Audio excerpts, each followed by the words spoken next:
All right, now we are shifting over in the 5:30. Is it 5:30? It's 5:30, and I'm incredibly happier and chippier than I thought I was going to be, and I am just delighted.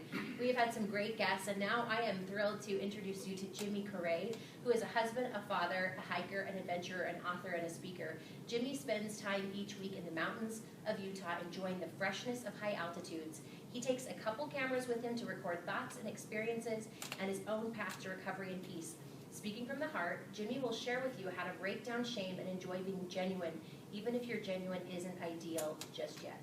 He is the author of the forthcoming book, 26 Peaks in 26 Weeks, I like how that sounds, forthcoming book, and a series of lessons that inspire change and humility. He shares these lessons in men's retreats, youth groups, and corporations.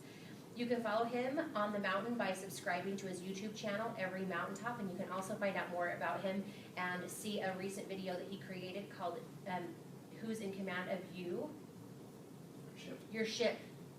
It cut off, and I was like, I could not remember the end of that. But that's at jimmyandshelly.com. So Jimmy is what I consider to be an old friend. We don't see each other very often. We see each other like once a month at the National Speakers Association. I adore his wife, who doesn't return my text messages as promptly as I want her to sometimes, but that's because she has lots of exciting things going on, and she doesn't live by her phone like I do, and that's to her credit. But that said, I'm excited to chat with you and have you share some of your tips and expertise. I saw you speak for the first time last month, and that was also awesome. And so I just want to ask you, you're here, you're on the WorldHopecast. What is the one message that you want to make sure that people leave with as part of our time together today? Gosh, that's the one message. That's a big thing, I think, in a lot of ways.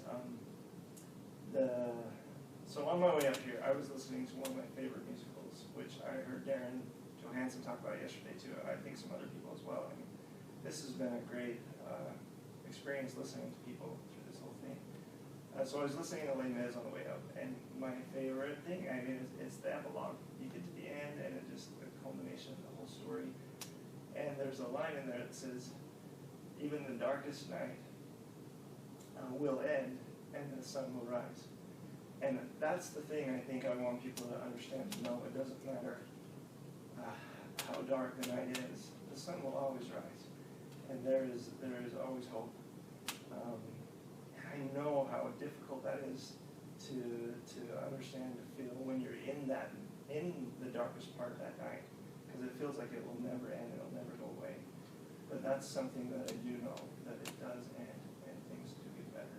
Yes, they do. We all have interesting life experiences that help us get to this point, and I know that you do too, but I wonder if you will just share with us, how did you get here? What has happened that helped you understand that you've got these lessons that you can teach people in a powerful way? You use lots of great imagery whenever you speak, and when you talk about the mountaintops and the things that we can learn from being at the top of peaks. You also talk about, like you said, who's in control of your ship.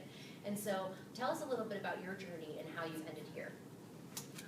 Okay, so for me, I speak to recovering addicts, specifically to men dealing with addiction to pornography. So I'm glad that Dr. Russ is here, because he can correct me when I screw up, therapy-wise or whatever. I'm not a therapist, I'm not a counselor. I'm just a guy that wants to share my story and help others understand that they're not alone, and that there is hope, that we can overcome some of these seemingly insurmountable challenges. For me, I was right in the middle of my addiction, and at the same time, entrepreneur, trying to run our family business, and feeling completely overwhelmed. And so in the middle of this, we were attending several business conferences and trainings and things, trying to get some help so that we could run our business better. I felt completely stuck in life. I didn't really care much for the business that I was running, and it was quite the experience. But we were actually at a marketing boot camp. Michelle loved that. We were at a marketing boot camp, and I heard one of the speakers was this 24-year-old kid. He got up and he talked about all these things that he was doing with YouTube, like changing the world and reaching this huge audience and having an influence on people. And I remember listening, and I actually started having what I think was a nervous breakdown. like I felt this physical reaction. It was like this weight was on my chest. I felt like I wanted to jump up on the desk and run out of the building and like get out of there. Like I didn't know what was going on. And so on the drive home, my wife Shelley was there with me, of course, and I turned to her and I said, I don't know what's going on with me right now, but I have got to figure this out. And so I said, as soon as we get home, we're putting the kids to bed and I'm going up on the mountain, which I'm sure made her feel really excited, like, oh, you're going to go up on the mountain in the middle of the night all by yourself. Yes, what idea. Let's do that. And so, I like to make her nervous sometimes. So. It keeps the relationship interesting, right? So I went up on the mountain and got up there and just started praying. I said, God, what's going on? Why do I feel like this? What am I supposed to do? And it was very quickly I got the answer.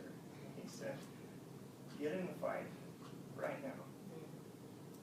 And I was kind of like, what are you talking about?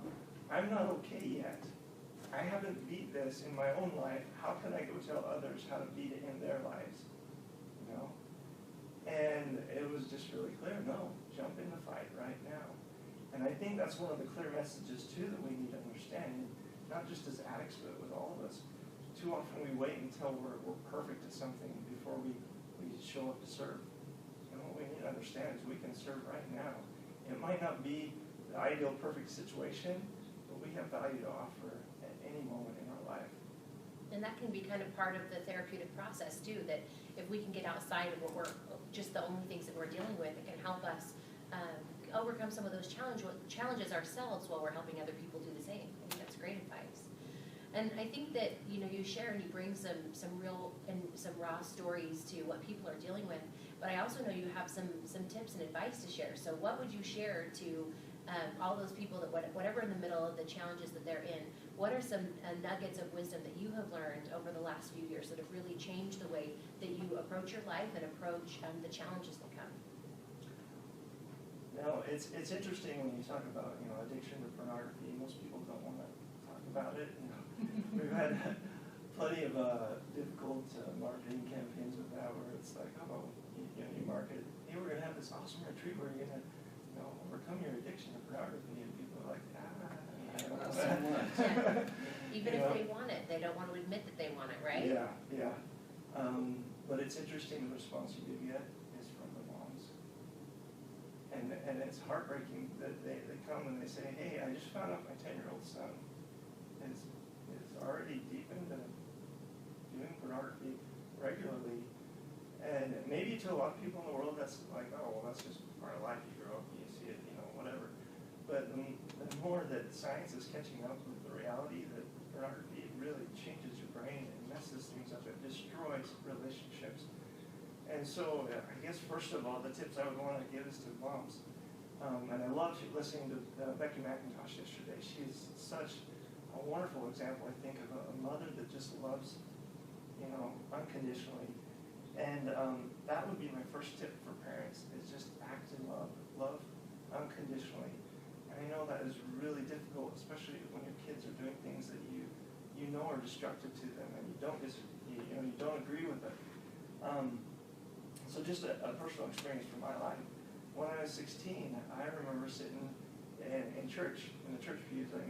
Our family was on that row of our church every week, my entire life. I remember that always. And this particular Sunday, I finally got up the courage to tell somebody about the challenges that I was having. I kept it hidden for 4 or 5 years, and finally said, I need to do something about this. So I was sitting there on the church pew, and when we're in these church meetings, we partake of what we call the sacrament. And it's just eating a piece of bread and drinking some water in remembrance of Jesus Christ and the sacrifice that He's made for us. And at the time, I didn't feel like I was worthy to do that. In my mind, I was this bad, terrible sinner that should just be cast off from the world and just forgotten. And I decided I wasn't going to participate in that. And I knew that in doing that, my parents would be tipped off. I hadn't talked to them yet. And so I was so scared that they were going to shun me and shame me and be like, what's going on? What are you doing? You know? But I knew that I needed to do something. And so I remember sitting in that pew, and they passed the tray with the bread to my dad. My dad passed it to my mom, and my mom passed it to me, and I passed it on down to my little sister and passed it back without eating that bread. And I was scared that when I did that, my mom would just look over and say, what's going on? What's wrong? You know? But she didn't do that. I just started sobbing, and you know, and when a 16-year-old boy does that in the middle of church, you know something's up. Clearly. But you know, it was one of those shoulder-shaking sobs that I just couldn't hold in, and my mom just turned to me and handed me a tissue. Wow.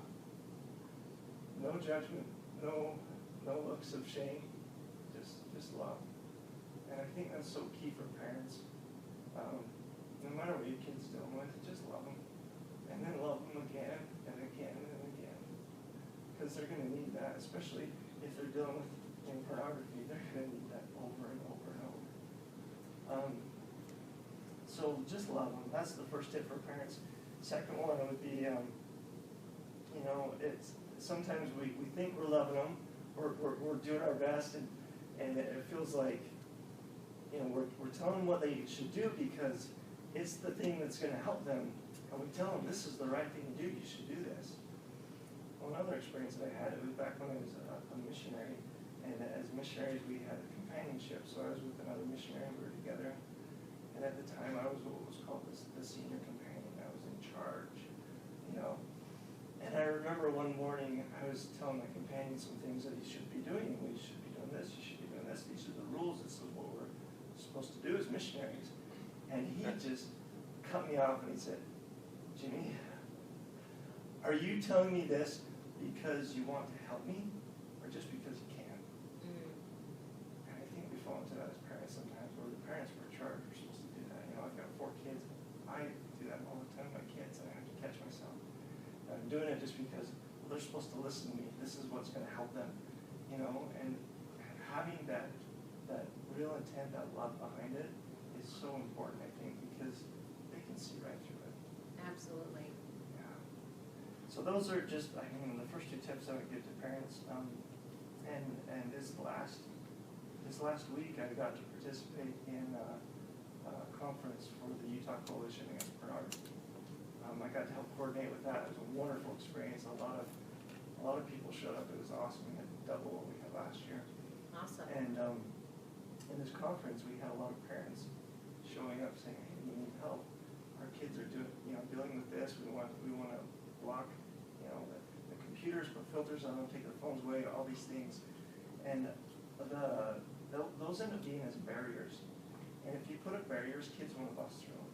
And I can tell you, from personal experience, there's no barrier that kids can't get through if they really want to see pornography. And Dr. Rose is not the same, but yeah, that, you know, the filters are an important tool, but it's not going to fix it.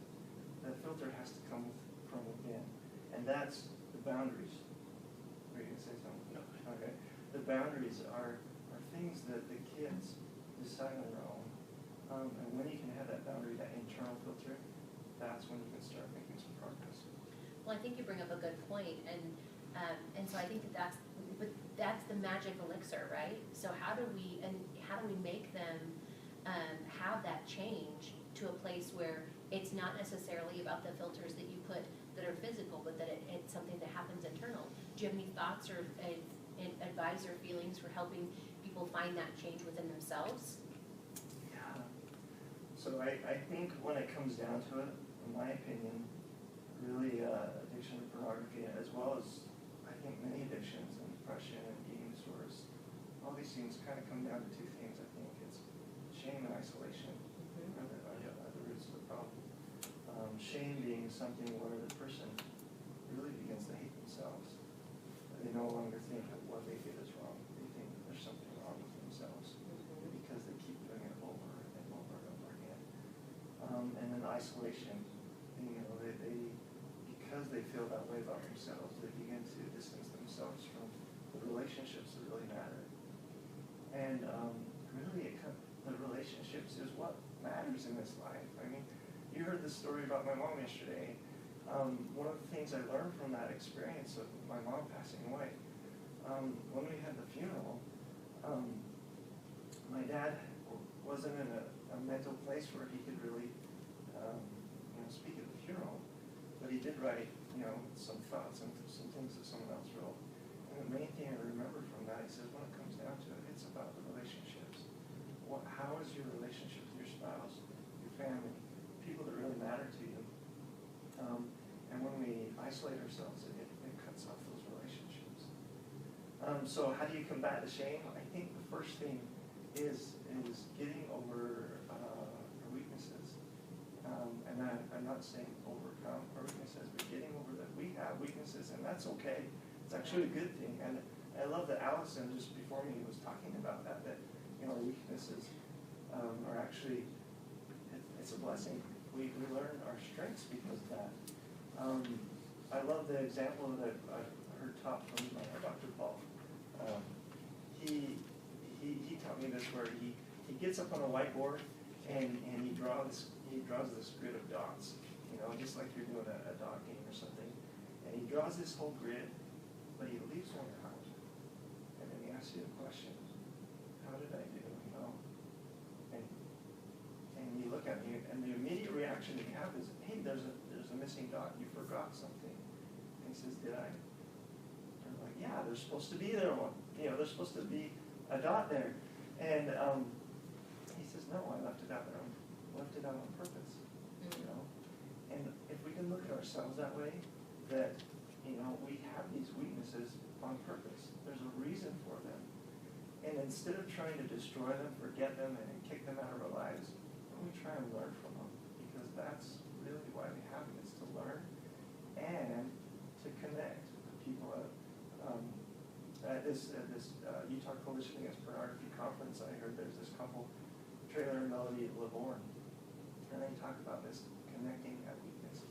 If you think about the relationships that you have that are really deep and personal, and you can just count on somebody, do you know them down to the core where you understand the good and the bad about them?